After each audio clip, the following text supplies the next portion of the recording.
Hey guys, welcome back to my channel Study Path, in which we are gonna study microorganisms, chapter 2 of class 8 science. So firstly, you have to know the meaning of our heading. What is the meaning of our heading? Microorganisms are tiny organisms that are not visible to naked eyes. They are only visible under microscope. They are also called microscopic organisms. तो हमारे इसमें एक ऐसी definition लिखी हमें ये भी पढ़ना चाहिए. तो इसमें लिखा है कि they are other living organisms which normally cannot see. These are called microorganisms or microbes. तो यहाँ पे एक एग्जाम्पल दिया गया है माइक्रोऑर्गेनिजम्स का. एग्जाम्पल क्या है कि बारिश होती है तो हमारे ब्रेड पर ब्रेड हमारा बेकार होता है. कैसे होता है कि उस पर कुछ ग्रेइश वाइट पैचेस आ जाते हैं. बताया गया कि ऑब्जर्व किया गया कि उस पैचेस जो मैग्नीफाइंग ग्लास से हम लोग ने ऑब्जर्व किया तो देखा कि टाइनी ब्लैक राउंड स्ट्रक्चर. तो कौन से स्ट्रक्चर ने सब कहाँ से हैं ये पूछा गया. तो these structures are made up by micro organism specially rhizopus and they do not come from anywhere. In fact they are present in the surroundings itself under favourable conditions. They grow and reproduce. तो that's all about this. हम लोग ज़्यादा deep जाएंगे तो बहुत ज़्यादा deep ही चले जाएंगे. तो यहाँ पे सब ये सब लिखा है. तो क्या बताया गया micro organism classified into 4 major groups. Micro organisms को 4 मेजर ग्रुप्स में क्लासिफाइड किया गया. कौन कौन से हैं वो groups? Bacteria, fungi, protozoa, algae. Bacteria, fungi, protozoa, algae होते क्या है हमें ये भी पता होना चाहिए.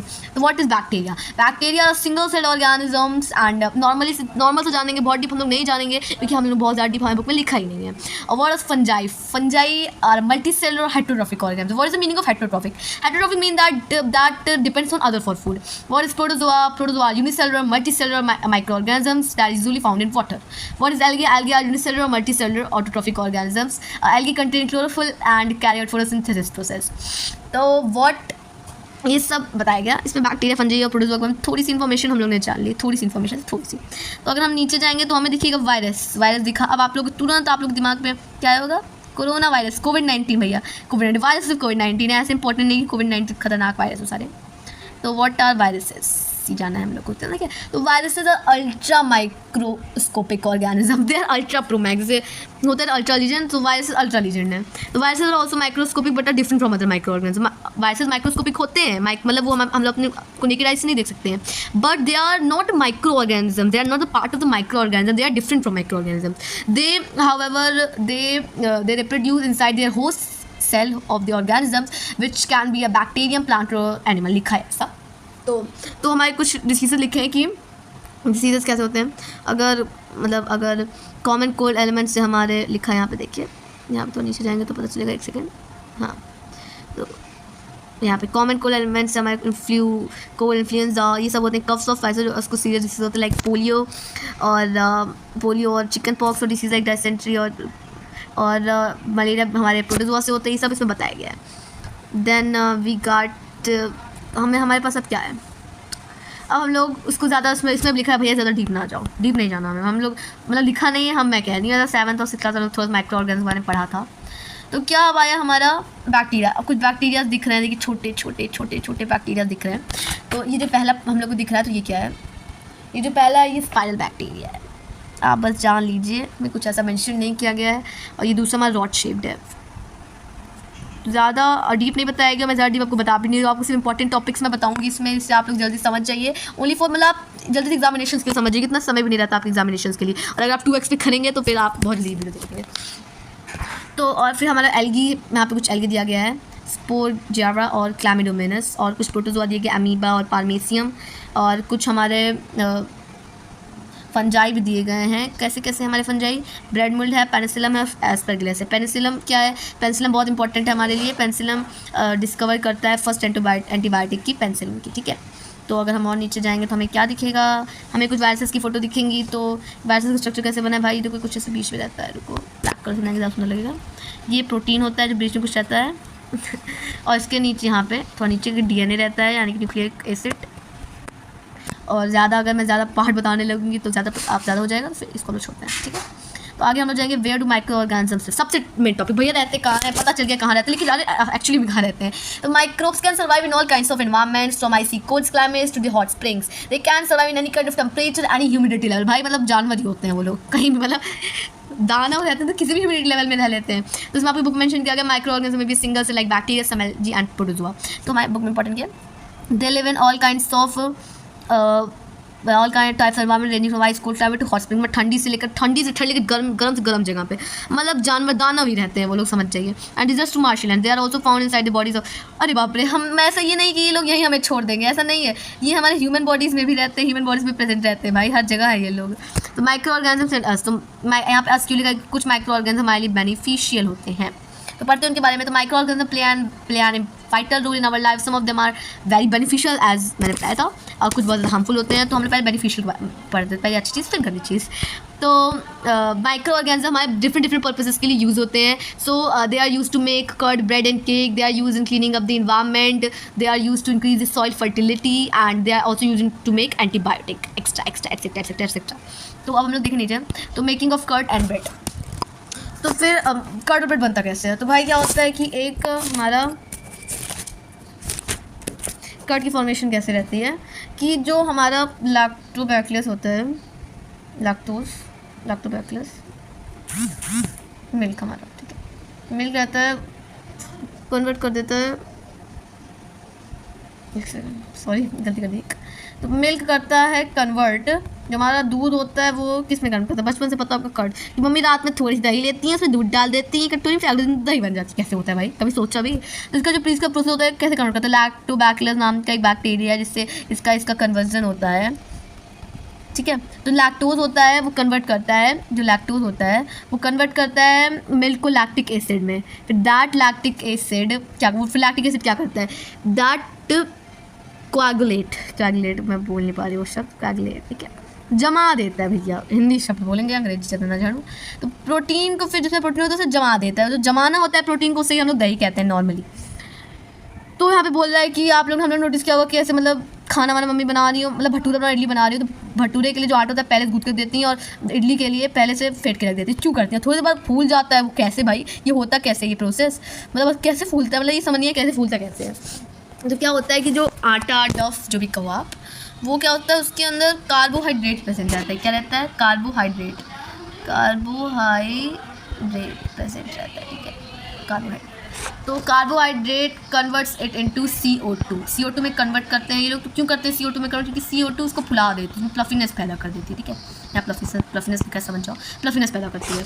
तो और फॉर्मेशन होता है फ्लफीनेस का, उसके बाद हम लोग खाते पाते भैया। और बीच में यहाँ पे दो चीज़ का फॉर्मेशन, CO2 का तो होता है जो CO2 का होता है भैया होता ही है, साथ में अल्कोहल का भी होता है फॉर्मेशन, ठीक है, अल्कोहल का भी फॉर्मेशन होता है।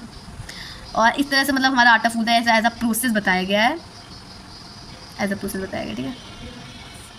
तो और क्या बताया गया हमारे बुक में, हमारे बुक में और क्या बताया गया, हम लोग ये भी देख लेते हैं। यही सब बताया गया कि यीस्ट के कारण होता है, मेन इसमें जो विक्टिम है यीस्ट है, हमारा विक्टिम इसमें यीस्ट है, आप लोग जान लीजिए, ठीक है।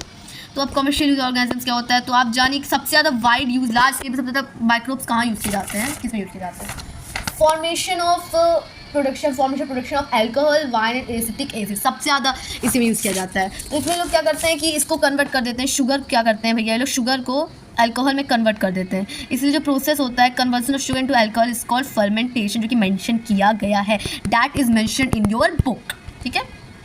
तो फिर तो फर्मेंटेशन प्रोसेस किसने बनाया था, यहाँ पे लिखा है ऊपर कि Louis Pasteur discovered process of fermentation 1857, और यहाँ पे आपको ये भी लिखा है कि the process of conversion of sugar into alcohol known as fermentation. ये सब हमने कर दिया, ठीक है, देख लीजिए आप लोग, आप तक बुक में मेंशन है, इतना डीपली आपको बताना नहीं चाहिए, हम लोग की बेसिक नॉलेज होनी चाहिए सबके बारे में। अब मेडिसिनल भी यूज़ होता है, जब आप बीमार पड़ते हैं तो आप देखते हो एंटीबायोटिक्स आपको मिलते हैं। एंटीबायोटिक्स क्या करती हैं कि जो हम लोग सॉरी गाइस, जो हम लोग होते हैं, हम लोग हैं ये, हमारे अंदर कोई डिसीज़ आ गई, अब हम लोग एंटीबायोटिक खा लेंगे तो जो डिसीज़ होगी, एंटीबायोटिक डिसीज़ लड़ाई करेगी, फाइटिंग करेगी, और जो गंदी डिसीज़, जो गंदी वाली डिसीज़ होगी जो हमें हार्म कर रही है, गंदौड़ी जो गंदी वाली होगी जो हमें हार्म कर रही है, वो अच्छी वाली एंटीबायोटिक्स उसको किल कर देंगी। ऐसे हम वर्क करते हैं, हम लोग अगर नॉर्मल वे में देखें तो ये हमारा एक परफेक्ट तरीका है, हम लोग जान जाएंगे। These days the number of antibiotics are being produced from bacteria, fungi, streptomycin, tetracycline और एंथ्रोमाइसिन, ये सब बताया गया है जो नॉर्मल एंटीबायोटिक्स है। तो अलेक्जेंडर फ्लेमिंग ने 1929 में बनाया था भैया। ये एक इंसान थे जो कि वह बहुत क्लमजी थे, बहुत मेसी थे, ये सब सारा काम छोड़ चला था, इसी वजह से इन्हीं की वजह से पेंसिलिन डिस्कवरी हुई। एक दिन के बाद पेंसिलिन के प्लांट का जुगाड़ कर रहे थे अपने लेबोरेटरी में, क्या किए, छोड़ के चले गए। 2 दिन बाद आए, देखे यहाँ पे कुछ दिख रहा था। फिर जब उसको देखे तब पता चला भैया पेनिसिलिन है, ये तो एंटीबायोटिक डिस्कवर्ड इन्होंने कर दी। और बहुत खुश हुए, ऑफ कोर्स खुश होंगे भाई जब इतना अच्छा काम करेंगे।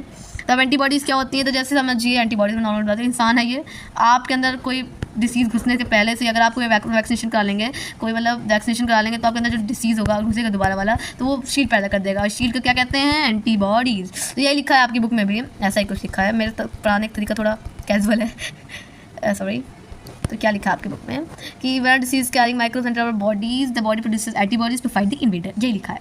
और ये हमारे मतलब इसमें अगर if the body also remembers how to fight the microbe if it does again, हमारी बॉडी जानती है कि इससे कैसे लड़ा करिए दोबारा घुसे। इफ डेड और weakened microbes are introduce into a healthy body, the body fights and kills invading bacteria.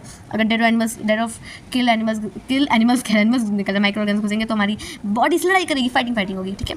तो फिर एडवर्ड जेनर ने डिस्कवर किया था वैक्सीन स्मॉल पॉक्स के लिए 1798। सो यहाँ पे कुछ तो ज़रूरी नहीं है। हम इंक्रीजिंग सॉइल फर्टिलिटी के बारे में बात करें तो सॉइल फर्टिलिटी इंक्रीज़ करती है, कैसे होती है, बायोलॉजिकल नाइट्रोजन फिक्सर की हेल्प की वजह से, ठीक है। उनके सर बायोलॉजिकल नाइट्रोजन फिक्सर की हेल्प की वजह से होती है। तो अब हमारा अगर हम लोग देखें तो हमारे दिया गया है, एक है क्या है साइनोबैक्टीरिया, और एक मैं बता देती हूँ आपको, एक साइनोबैक्टीरिया है आपका और एक है सल्फर बैक्टीरिया। साइनोबैक्टीरिया करता है it is atmosphere of nitrogen to soil, और सल्फर बैक्टीरिया होता है maintain the supply of sulphur in soil. अब क्लीन द इन्वायरमेंट, अब नॉर्मली हम देख लें इन्वायरमेंट कैसे क्लीन करेंगे। तो सबसे पहले क्या होता है कि डिकम्पोजर्स की हेल्प से कर सकते हैं। मतलब डिकम्पोजर्स की हेल्प से कैसे करेंगे, अगर हमें डिकम्पोज कर लेगा जो हमारे ऑर्गेनिक वेस्ट होते हैं, उससे हमारा जो प्लांट होगा, वो हमारा जो मतलब सॉइल होगी, सॉइल का जो माइक्रो ऑर्गेनिज्म वो डिकम्पोज कर लेंगे। सैप्रोफाइटिक भी होता है। सैप्रोफाइटिक क्या होता है, जैसे ईगल विगल जो मरे मरे प्लांट्स बच्चे रहते हैं तो उससे जाके खा लेता है, इससे भी एज हमारा इन्वायरमेंट क्लीन हो रहा है ना। और फंजाई या bacteria, this break down of complex substance into simple one, ये भी नॉर्मली है। तो हम अगर हम अब आएंगे, तो इसमें क्या बता रहा है कि ये हमारा चेंज करता है किसमें, सॉरी, ये हम लोग को प्रोसेस ऑफ ब्रेक डाउन करता है कॉम्प्लेक्स सब्सटेंसेस को सिंपल वन में। तो यहाँ पे इसमें कुछ ज़्यादा उतना कठिन है नहीं, तो हम लोग बाकी का पार्ट 2 में समझेंगे। अब हम लोग अपना जो आधा पार्ट है उसका पढ़ चुके हैं। अब आधा पार्ट क्या है, आधा पार्ट अब हार्मफुल डिसीज़ेज़ के बारे में पढ़ेंगे। हार्मफुल डिसीज़ेज़ के बारे में पढ़ेंगे तो आप बताइए, कमेंट करिए आपको समझ आया कि नहीं। अगर नहीं समझ आया तो मैं एक डीप एक्सप्लेनेशन भी दे दूँगी इस पर, और डीप एक्सप्लेनेशन भी ज़्यादा बड़ी नहीं होगी, आई प्रॉमिस। 40 सॉल्व पूरे चैप्टर की 40-50 मिनट नहीं, पूरे चैप्टर की 50 मिनट तक की हो जाएगी। हाँ, डीप एक्सप्लेनेशन आप फास्ट करके देखें तो 30-20 मिनट पे खत्म हो जाएगा। तो आप प्लीज़ बताइए आपको ये वीडियो कैसा लगा guys. If you like this video please like, subscribe and share, और प्लीज़ यूज़ कर दीजिए। और आप लोग सपोर्ट करोगे तो ऑफ कोर्स हो जाएगा सब कुछ। तो thank you for watching this video. Okay bye, that is for the video. Meet you in part 2 of this. Okay bye.